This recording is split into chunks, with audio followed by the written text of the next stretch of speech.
Birth کی توسیع, terminal کی اپ گریڈیشن اور پھر انفراسٹرکچر پروجیکٹس کے لیے ہوگی.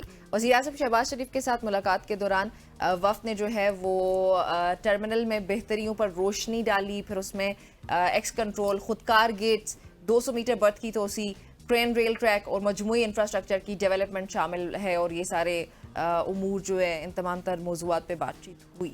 جی ہاں, یہ اپ گریڈ 1,20,000 ٹن تک کارگو جہازوں کو ایڈجسٹ کرنے کے لیے بنائے گئے ہیں, جس سے پورٹ پر معاشی سرگرمیوں میں اضافہ ہوگا, اور یہ بہت ہی اچھا اقدام ہے. اور یقینی طور پر جو تھوڑی بہت ہی انویسٹمنٹ آپ کی آ رہی ہے, آپ نے یہ نہیں دیکھنا کہ یہ ملینز میں ہے, یہ بلینز میں بھی ہو سکتی ہے, یہ ٹریلینز میں بھی ہو سکتی ہے, لیکن الٹیمیٹلی اس سچویشن میں اس طرح کی انویسٹمنٹ بھی کافی ہیلدی ہے پاکستان کی اکانومی کے لیے. بالکل ٹھیک. ایک اور معصومانہ سوال ہے. جی, آج آپ معصومانہ سوال کر رہی ہیں. ایک اور وسیم بادامی کا شو تو نہیں دیکھا آج میں نے, ویسے وہ بھی دیکھا ہی ہے, لیکن ایک اور معصومانہ سوال یہ کہ یہ پروجیکٹ صرف وسطین بنتے ہیں یا کوئی آتے بھی ہیں؟ مطلب یہ خبر آئی اس کے بعد پھر ہم بھی تو اتنی خبریں ڈیلی بیسس پہ ہمارے پاس آ رہی تھی, ہم بھول جاتے ہیں کہ ہم نے کل کیا کیا تھا. ایگزیکٹلی. تو یہ پروجیکٹس کیا صرف آتے ہیں وہ خبروں نہیں, ویسے یہ ایم او یوز سائن ہوتے ہیں, اس کے بعد پورے ڈپارٹمنٹ ہیں. پرائم منسٹر صاحب نے تو صرف سائن کیا ہوگا, لیکن وہ جو پورٹ اینڈ شپنگ کی منسٹری ہے, وہ جو ڈپارٹمنٹ ہیں, وہ سارے کے سارے اس کے اوپر پھر اس کے بعد اس کی لک آفٹر کرتے ہیں, اور ڈیفینیٹلی کہیں نہ کہیں پہ یہ بن جاتے ہیں. کچھ پروجیکٹس اگر 200 اناؤنس ہوتے ہیں تو ان میں سے 50 شاید پورے بھی ہو جاتے ہیں. بالکل ایسے ہی ہے, بالکل ایسے ہی ہے. اچھی بات ہے. آگے چلتے ہیں جی, اور ایلان مسک کے حوالے سے بات کریں گے. ان کا A I fashion show, X, SpaceX اور ٹیسلا کے سی ای او ایلان مسک کا ایک ویڈیو کے ساتھ اے آئی فیشن شو کا اعلان. ویڈیو میں مختلف شخصیات کو منفرد لباس میں رن وے پر پیش کرتے ہوئے دیکھا گیا. گاڈ, یہ اس میں ویسے نریندر مودی بھی شامل ہیں, نائب صدر جو ہیں امریکی وہ بھی شامل, امریکی صدر جو بائیڈن بھی شامل ہیں, ڈونلڈ ٹرمپ شامل ہیں, باراک اوباما شامل ہیں. تو یہ تو مطلب کچھ نیا ہی ہو رہا ہے بھائی. اور وزیر اعظم مودی کو اسٹائلش جو ہے سن گلاسز پہنائے گئے, سفید جوتے پہنائے گئے, اور اس کے علاوہ بڑے شوق قسم کے لباس ہیں.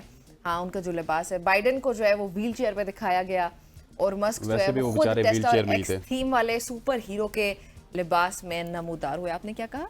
ویسے اگر پاکستان میں ایسا ہو تو آپ کس کس کو اس شو میں دیکھنا چاہتی ہیں, اور کس ڈریس میں دیکھنا چاہتی ہیں؟ مولانا فضل الرحمان سب سے پہلے. ہاں, اور انہی کی وہی پگڑی اور سارا سسٹم. نہیں, پگڑی تو وہ تو پھر یوزول ہے نا, کچھ ڈفرینٹ ہونا چاہیے. ان کی پگڑی اتار دینی چاہیے, ماڈرن مولانا پگڑی اتار دینا is different in his case. Nawaz Sharif ہونے چاہیے اس میں, اور بلاول بھی ہونے چاہیے. ٹھیک. ہاں, تو کافی ساری شخصیات ہماری بھی ہیں جو کہ آ سکتی ہیں اس رن وے پہ اور وہ پرفارم. ٹھیک ہو گیا جی, نمرہ کہتی ہیں تو پھر مان لیتے ہیں, اور اگلی سٹوری کی طرف چلتے ہیں, اور آپ کو بتاتے ہیں کہ بہت سارے امریکی صدور ایسے ہیں جنہوں نے انتخابات سے دستبرداری کا اعلان کیا, لیکن حال ہی میں جو بائیڈن کی دستبرداری کے بعد ہم آپ کو بتاتے ہیں کہ وہ کون سے امریکی جو صدر ہیں جنہوں نے میرا خیال ہے کہ دستبرداری کی. لیکن جو بائیڈن کیونکہ 1968 کے بعد موجودہ صدر ہیں جنہوں نے صدارتی دور سے دستبرداری اختیار کی. It's quite a long time کہ آپ تقریباً 40-45 سال بعد کوئی ایسا صدر دیکھ رہے ہیں امریکن ہسٹری کا جس نے انتخابات سے دستبرداری کا اعلان کیا. اور جو بائیڈن 2024 کے انتخابات سے پیچھے ہٹنے والے پہلے صدر ہیں. تاہم ماضی میں بھی کئی ایسے صدور ہیں جنہوں نے عوامی حمایت میں کمی کے بعد صدارتی انتخابات سے دستبرداری اختیار کی تھی. بڑا یہ گریسفل سا عمل ہے ایک.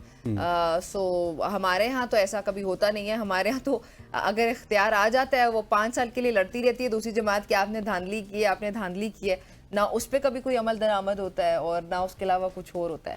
خیر, یہ Joe Biden is the example کہ جنہوں نے یہ گریس دکھائی ایک بار سے, اور انہوں نے جو ہے انتخابات سے دستبرداری کا اعلان کر دیا. 1968 میں بی جانسن امریکہ کے صدر تھے جو کہ آخری صدر تھے جو بائیڈن سے پہلے جنہوں نے دستبرداری کا اعلان کیا. پھر ہیری ایس ٹرومن نے 1952 میں انہوں نے دستبرداری کا اعلان کیا, اور اس کے بعد ڈفرنس دیکھیے کہ 1884 میں چیسٹر آرتھر نے دستبرداری کا اعلان کیا. 1868 میں اینڈریو جانسن نے بھی کیا تھا. 1856 کی اگر بات کی جائے تو فرینکلن پیئرس نے کیا تھا. 1852 میں ملرڈ فلمور نے کیا تھا. اسی طرح کی کچھ تاریخیں ہیں. جان ٹائلر نے بھی کیا تھا 1844 میں. یہ صدور جو ہے مختلف ادوار میں عوامی حمایت میں, کیونکہ زیادہ وجہ جو بتائی جاتی ہے وہ یہ کہ عوامی حمایت میں کمی کی وجہ سے یہ صدارتی دور سے ہمیشہ پیچھے ہٹے. یہ جو صدور جن کے ہم نے نام گنے, ان کی مثالیں ہمیں یہ بتاتی ہیں کہ صدارتی منصب پر ہونے کے باوجود بھی عوامی تائید کی اہمیت ہمیشہ برقرار رہتی ہے, اور یہ عوام کی چوائس جو سب سے زیادہ میٹر کرتی ہے. اگر وہ آپ کے پاس نہیں ہے تو آپ پیچھے ہٹ جاتے ہیں, آپ اسٹیپ ڈاؤن کر جاتے ہیں. بالکل ایسے ہی, لیکن پاکستان میں میرا خیال ہے کہ اس سے ہمیں سوچنا چاہیے. لیکن اس کے بعد جو خبر ہے وہ بہت ہی اچھی ہے اسلامک پوائنٹ آف ویو سے بھی, اور میرا خیال ہے کہ ہمارے لیے اس خبر میں سیکھنے کے لیے بہت کچھ ہے. ڈاکٹر حمید چوہی اسلامی تعلیمات کا کورین زبان میں انہوں نے پھیلاؤ کیا. یہ کہانی ہے ڈاکٹر حمید چوہی کی, جنہوں نے اسلامی یونیورسٹی مدینہ سے فارغ التحصیل ہو کر 7 سال اپنی زندگی قرآن مجید اور صحیح بخاری کی کورین زبان میں ترجمہ کرنے میں وقف کر دی. ڈاکٹر حمید چوہی وہ پہلے کورین مسلمان ہیں جنہوں نے یہ کارنامہ سر انجام دیا. انہوں نے اس کے علاوہ 90 سے زیادہ اسلامی کتب میں تحریر کی ہے جو اسلامی تعلیمات کے فروغ میں اہم کردار ادا کر رہی ہے. ماشاءاللہ خوبصورت, پہلے کورین مسلمان جنہوں نے کورین زبان میں ترجمہ کیا. اور دیکھیں 7 سال لگ گئے ان کے, اور 7 سال وہ ڈیڈیکیشن کے ساتھ قرآن کریم کی اور بخاری کی. 90 بکس ایگزیکٹلی, اور وہ بھی اسلامی ریلیجس کتابیں انہوں نے لکھی ہیں. خوبصورت, یہ سٹوری بڑے مزے کی تھی. اچھا آگے بڑھتے ہیں, نیکسٹ سٹوری آپ کے ساتھ شیئر کرتے ہیں. مشرق وسطیٰ میں بوائے کے باعث فروخت میں شدید کمی اس وقت دیکھی جا رہی ہے. سابق اسٹار بکس کے جو سی ای او ہیں انہوں نے کمپنی کی فروخت میں شدید کمی کا انتباہ دیا ہے, جو کہ مشرق وسطیٰ میں غزہ تنازع پر ہونے والے اس بوائے کے نتیجے میں ہوا. اس کے بعد دیگر کمپنیز جو ہیں ان کی بھی یہ اپیل ہے کہ وہ اپنے بنیادی اقدار اور جو ان کا ایک آپ کہہ سکتے ہیں اسپرٹ ہے اس کا جائزہ لیا جائے. انہوں نے دنیا کی حالت کو مایوس کن قرار دیتے ہوئے معلومات کی غلطیوں, نفرت کو منقطع کرنے کی بات کی ہے. اور یہ جو بیان ڈفرینٹ کمپنیز سے آ رہا ہے سامنے, یہ اس وقت آ رہا ہے جب اسٹار بکس اور دیگر کمپنیز کے خلاف بوائے مہمات جو ہیں, جو کیمپینز ہیں, وہ بڑی حد تک کامیاب ہوئی اور فائنلی جا کے فروخت پر اثر پڑا.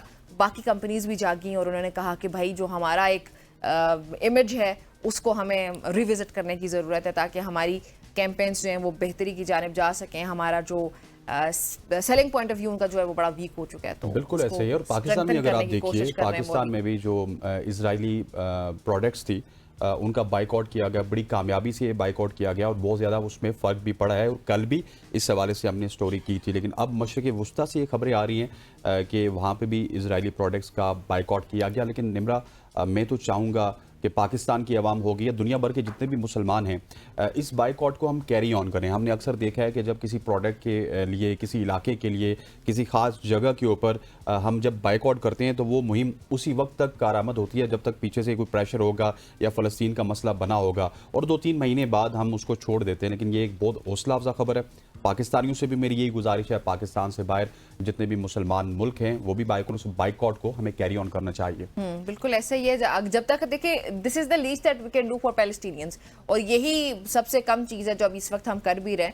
تو ایک تو سوشل میڈیا پہ ان کے لیے آواز ضرور بلند کرتے رہیں, دوسرا بوائیکاٹ مہم جو ہماری جاری ہے اس کو جاری ہی رکھیں. ایک بریک بھی شامل کرتے ہیں.